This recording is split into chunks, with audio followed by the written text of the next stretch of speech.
विजय भाई साहब, सब लड़की के संस्कारों की बात है। कमरे में महेंद्र सिंह का अभिमान भरा स्वर गूंज उठा, जिसने वहां उपस्थित उनके साथ आए रिश्तेदारों के चेहरे पर अभिमान से भरी मुस्कान फेर दी और वहीं मौजूद नेहा के घर वालों की गर्दन थोड़ी शर्म से झुक गई। और राघव की माँ चाची ने अपने संस्कार दर्शाने के लिए सिर पर रखे पल्लू को थोड़ा आगे खींचकर सीने पर कुछ और चढ़ाकर तिरछी मुस्कान को कानों तक खींच लिया। वहीं उसी बैठक में उपस्थित नेहा की माँ के चेहरे उनके संस्कार की छड़ी के प्रहार से उतर गए। होठों पर चुप्पी के ताले जड़ गए, गर्दन झुक गई। नेहा के माता पिता की आंखों में इन तानों की चोट की तिलमिलाहट से आंसू बह आए, जिन्हें छिपाने के लिए उन्होंने गर्दन और नीची करके उन्हें धीरे से पोंछ लिया। नेहा अंदर वाले कमरे में बैठी इस बात से तिल मिला गई, उसकी मुट्ठियां खींच गई, जबड़े कस गए, आंखों में अंगार उभर आए। उसका मन किया कि वह जोर से चीखे, बाहर बैठकर कटु शब्दों से चोट करने वालों से चीख चीख कर कहे कि उसके संस्कारों में कोई खराबी नहीं है, उसने कोई पाप नहीं किया है, उसने सिर्फ प्रेम किया है, प्रेम पर विश्वास किया है और उस विश्वास ने भी उससे कोई छल नहीं किया। क्या वाकई उसके साथ कोई छल नहीं हुआ है या पहले नहीं हुआ था, अब हो रहा है? एकाएक वह सोच में पड़ गई। बाहर चाय नाश्ते की प्लेट, प्यालियों की खनखनाहट शुरू हो गई थी। इससे बातचीत को कुछ विराम मिला। इसी ने नेहा को फिर सभी बातें दोहराने का अवसर दिया। वह और राघव 2 सालों से साथ हैं। एक ही बहुमंजिला इमारत में ऑफिस होने के कारण लिफ्ट, कॉरिडोर, कैंटीन में एक दूसरे के आमने सामने पड़ते रहे। ना जाने कितने दिनों, महीनों तक लिफ्ट में खड़ी भीड़ के हिस्से बने अजनबी ही बने रहे। यूं तो बेंगलुरु शहर में कौन ध्यान देता है कि लिफ्ट में बगल में कौन खड़ा है या कौन किस मंजिले पर चढ़ उतर रहा है। लिफ्ट है तो लोग चढ़ेंगे भी और उतरेंगे भी, ना कोई चढ़ने वालों को चेहरे देखता है और ना उतरने वालों के मंजिले। वहां तो बगल में कौन खड़ा है ये भी कोई नहीं देखता। अपने कानों में मोबाइल की लीड लगाए, नजरें मोबाइल में गड़ाए, एक उचटती सी नजर दरवाजे के ऊपर डिस्प्ले होने वाले मंजिले नंबर पर डालकर फिर अपने मोबाइल में कैद हो जाते हैं। लेकिन ना जाने किस आकर्षण से उन दोनों ने एक दूसरे पर ध्यान देना शुरू कर दिया था। सुबह नेहा लिफ्ट के पास पहुंचती तो देखती वह लंबा आकर्षक व्यक्तित्व का युवक लिफ्ट के बाहर खड़ा है, जैसे किसी के आने का इंतजार कर रहा है। कभी वह दौड़ती आती कि लिफ्ट पकड़ ले, लेकिन पकड़ नहीं पाती और देखती कि वह युवक वहीं खड़ा है। पहले लगा कि शायद उसे भी देर हो गई, फिर समझ आया कि वह किसी का इंतजार कर रहा है। कुछ दिनों बाद नेहा ने देखा कि अपने ऑफिस के 8वीं मंजिल पर उतरने के बजाय वह नेहा के ऑफिस के 12वीं मंजिल तक साथ जाकर लिफ्ट से बाहर आता है। शुरू में तो सोचा शायद किसी से मिलने के लिए आया हो, लेकिन जब उसने राघव को उसके ऑफिस की ओर मुंह करके खड़े मोबाइल में कुछ देखने का नाटक करते चुपके से उसे देखते हुए पाया तो एक गुलाबी सी सिहरन उसके अंदर दौड़ गई। वह 12वीं मंजिल पर लिफ्ट से बाहर आता, नेहा को जाते हुए देखता और जब लिफ्ट 19वीं मंजिल से वापस नीचे आती तब उससे 8वीं मंजिल पर अपने ऑफिस जाता। कभी कभी लिफ्ट वापसी में इतनी भरी होती कि उसे जगह ही न मिलती, लेकिन वह इत्मीनान से उस कॉरिडोर को देखता जहां से होकर नेहा भी गई है, जैसे नेहा अभी भी वही है और वह उसे जाते हुए देख रहा है। उसकी इठलाती चाल, उसके सैंडल की ठक ठक, उसके सेंट की महक से बना उसका अक्स कॉरिडोर में ठिठक सा गया है। धीरे धीरे मुस्कानों के आदान प्रदान के साथ हेलो हाय से शुरू हुआ सफर साथ में कॉफी पीने, लंच करने से लेकर फिल्म व खरीदारी और घंटों की बातचीत तक पहुंच गया। उस साल का हर दिन नयापन लिए नया होता था। दोनों एक दूसरे की अदाओं, आदतों और व्यवहार में हर दिन कुछ नया पाते। वह उनके मन को भाता और उनमें यह विश्वास भरता कि एक अच्छे साथी में यही गुण होने चाहिए। बाहर से प्लेट कपों की खनक बंद हो गई थी, फिर शुरू होना चाहती थी। भाई साहब दोनों एक दूसरे को पसंद करते हैं, एक ही शहर में एक ही इमारत में नौकरी करते हैं, सो ये संबंध दोनों के लिए अच्छा होगा और बच्चे जिसमें खुश रहे उसमें ही हमारी खुशी है। ये नेहा के पापा विजय जी की आवाज थी। उन दोनों ने जब एक साथ अपने भविष्य को देखना शुरू किया था तब ये भी सोचा था साथ साथ घर से निकलेंगे, एक साथ ऑफिस आएंगे। राघव उसे 12वीं मंजिल पर छोड़ेगा, फिर 8वीं मंजिल पर अपने ऑफिस जाएगा। नेहा पूछती, शादी के बाद तो मेरे मंजिल तक आना बंद तो नहीं कर दोगे ना? राघव शरारत से उसकी आंखों में झांकता और कहता, मैं तो सोच ही रहा हूँ कि तुम्हारे मंजिल के ऑफिस में ही आ जाऊँ। ना बाबा, तो अपने ऑफिस में ही ठीक हो, थोड़ी दूरी प्यार के लिए जरूरी होती है, नेहा कहती। वक्त बीतने के साथ एक दूसरे से यह दूरी असहनीय होने लगी थी। दोनों में से किसी ने भी एक दूसरे से कुछ कहा नहीं। शायद वे आश्वस्त थे कि वे एक दूसरे के दिल की बात जानते हैं। राघव के दोस्तों ने नए साल की पार्टी के लिए गोवा जाने का प्रोग्राम बनाया। ये कपल पार्टी थी, सिर्फ शादीशुदा कपल ही शामिल हो सकते थे। राघव के दोस्त इन दोनों की दोस्ती के बारे में जान गए थे। उन्होंने राघव को भी साथ चलने को कहा। राघव ने नेहा से पूछा तो वह हिचकिचाई। बेंगलुरु में रहते उसे 3 वर्षों से ज्यादा हो गए थे। लगभग 1 साल से दोनों दोस्ती के रास्ते पर आगे बढ़ चुके थे, लेकिन मन में कहीं घर के संस्कार, संकोच और मर्यादा की दीवारें खड़ी थी। इस तरह शादी से पहले किसी के साथ एक कमरे में रात बिताना उसका मन स्वीकार नहीं कर रहा था।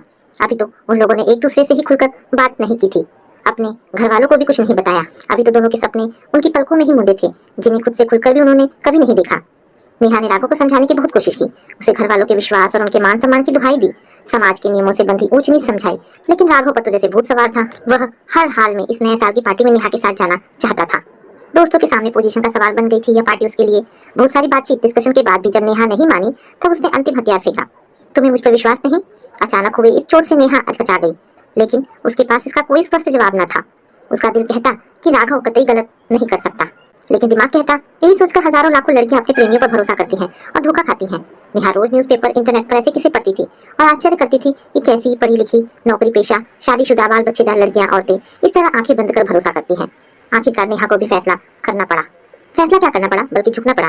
राघव की बात माननी पड़ी। पता नहीं ये राघव ने खुद के लिए जो विश्वास दिलाया था उसका नतीजा था, उसकी खुद की भावुकता से उपजा भरोसा था, या उसके रूठने में उसे खो देने का डर था कि नेहा मान गई। उसने किसी को कुछ नहीं बताया, ना अपने घर वालों को, ना सहेलियों को, ना ही ऑफिस के साथियों को। बस मन में एक कोने में दुखी लिए हुए, कभी दिमाग को समझाते, कभी दिल पर भरोसा करते हुए राघव के साथ चली गई।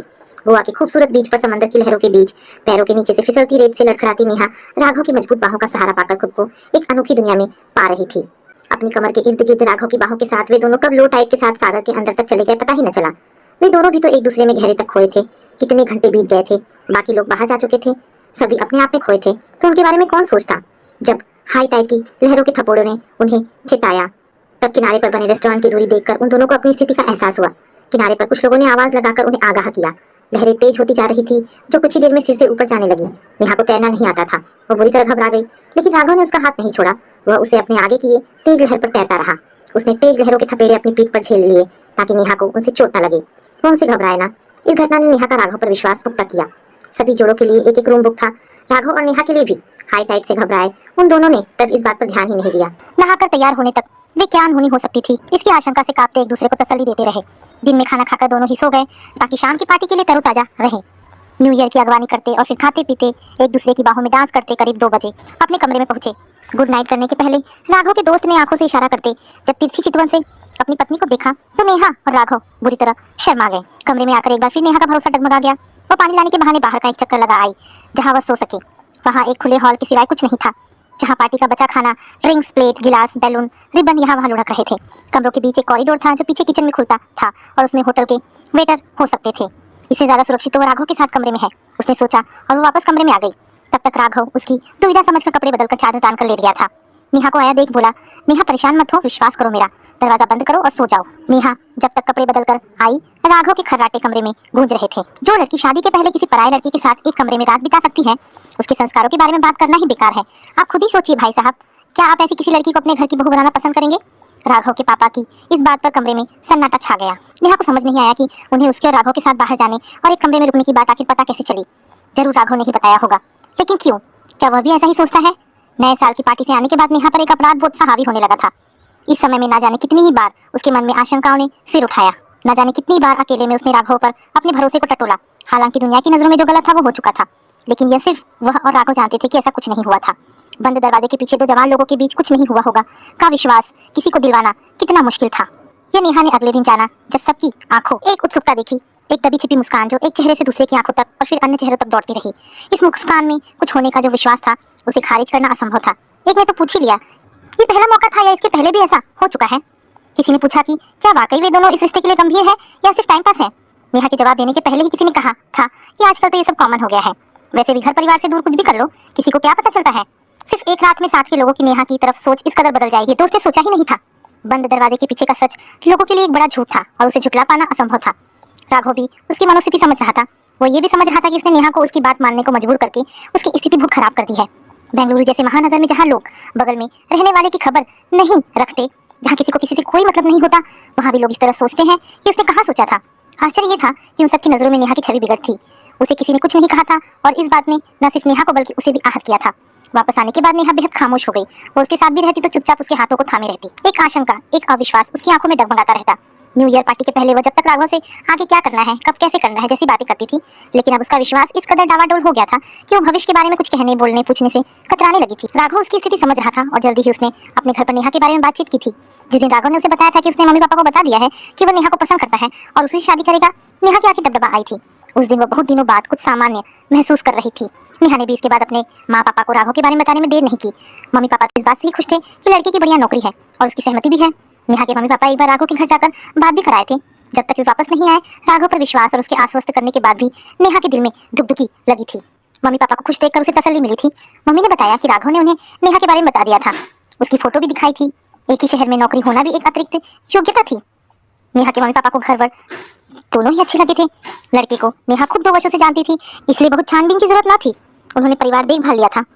आज राघव के मम्मी पापा, चाचा चाची, बहन आए थे।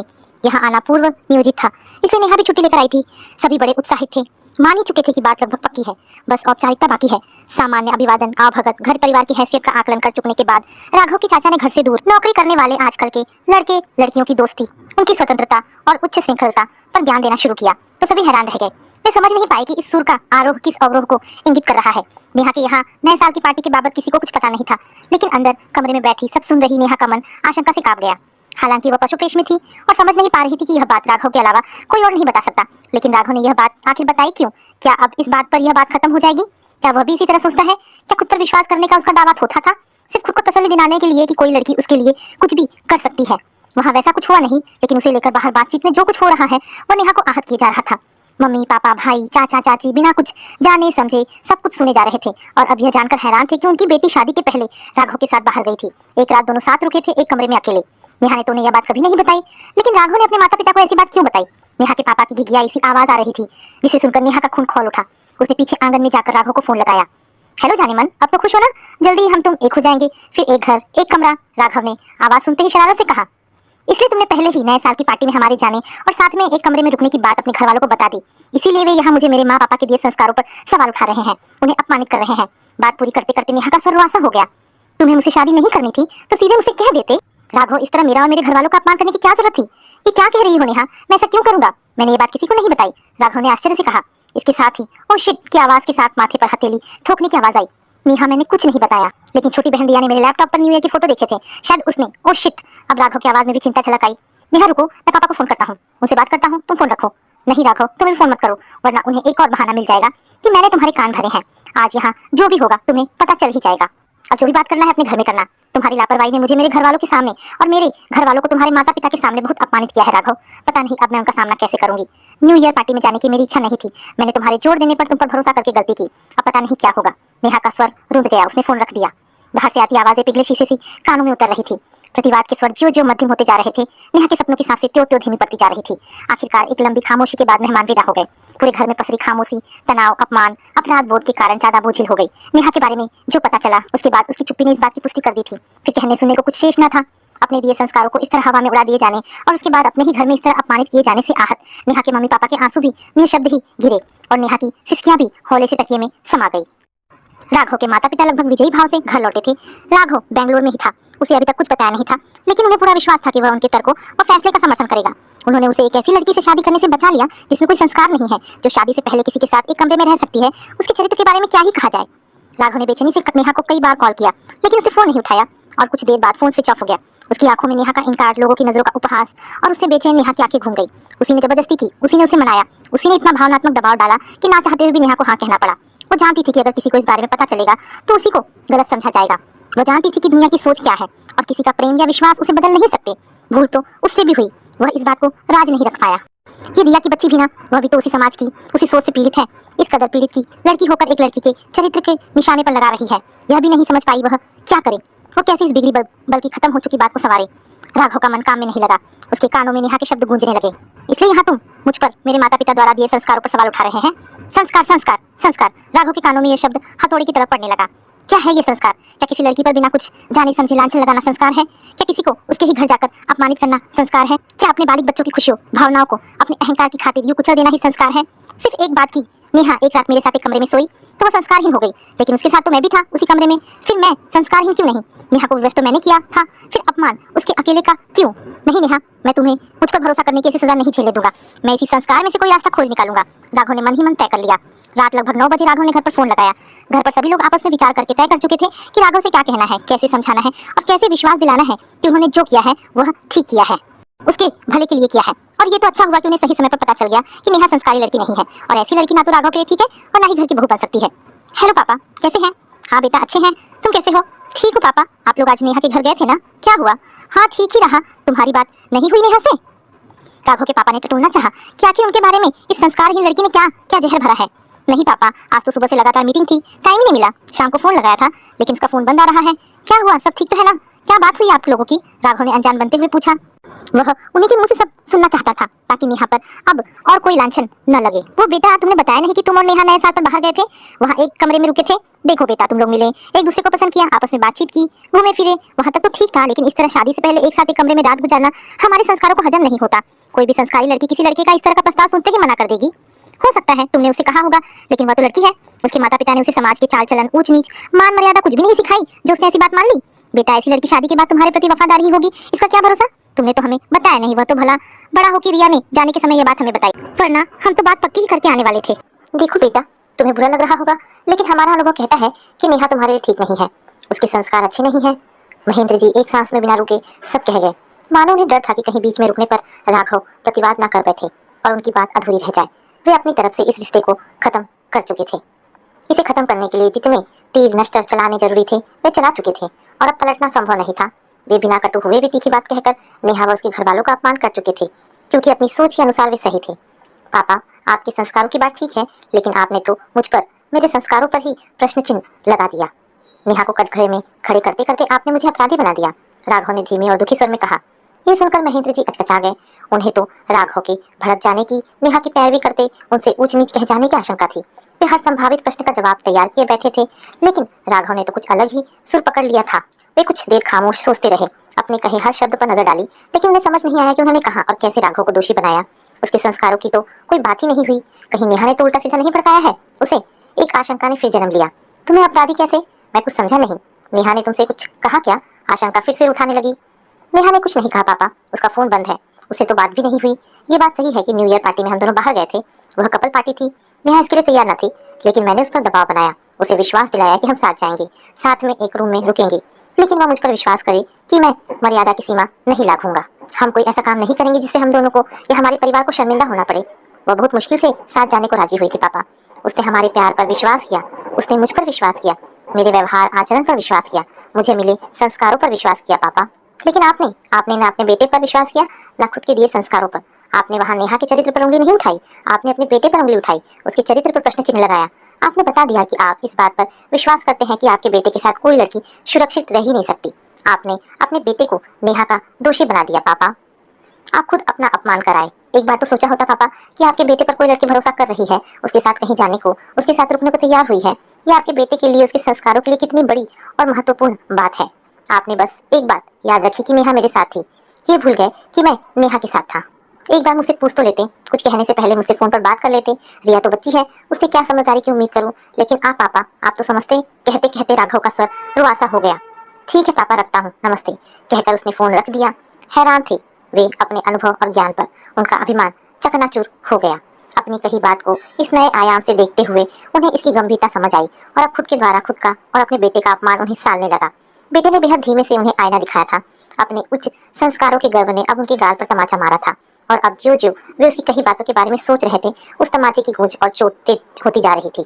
सोच रहे थे कि अब क्या करें। उन्हें महसूस हो गया था कि उन्होंने बहुत बड़ी गलती कर दी है, एक लड़की के चरित्र पर उंगली उठाकर, क्योंकि इसमें उनके बेटे के चरित्र पर भी उंगली उठती है। अपने बेटे राघव से बात करने के बाद उनका मन आत्मग्लानि से भर गया। वे स्वयं को बहुत ही छोटा महसूस कर रहे थे। उन्होंने बिना कुछ जाने सोचे किसी के घर की बेटी के चरित्र पर उंगली क्यों उठा दी। उनके माता पिता के संस्कारों को तमाचा मारा है। इस बात का एहसास होते ही महेंद्र जी और उनके परिवार ने नेहा के माँ पापा से फोन पर माफी मांगी और नेहा को अपने घर की बहू बनाने का वादा किया। तो दोस्तों,